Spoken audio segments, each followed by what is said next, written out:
Gli agrigentini tornano a mettersi in fila, questa volta al Palacongressi.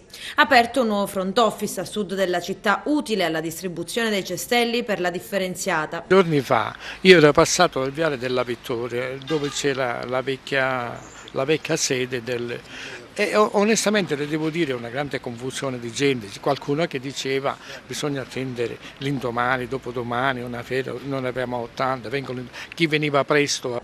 Così dopo il Viale della Vittoria e Villa Seta, lunghissime file al villaggio Mosè. Sono a centinaia le persone in attesa del loro turno per ritirare i propri cestelli per la raccolta differenziata.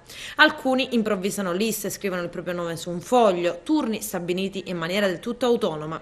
Nei prossimi giorni saranno aperti nuovi front office in altre parti della città, già programmati quelli nei quartieri di Giardina Gallotti e Montaperto.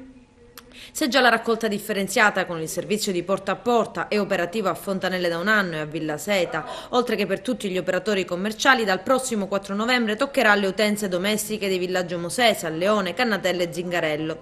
E solo il 28 gennaio da Agrigento Centro. Impazzano le lamentele, non solo è difficile per la maggioranza delle persone cambiare le proprie abitudini, ma la distribuzione dei kit appare una vera e propria disorganizzazione organizzata. Ed a fare un po' di humor ci pensa la fortunata pagina Facebook Satira Agrigentina. Guardate, meglio affrontare tutto con un sorriso.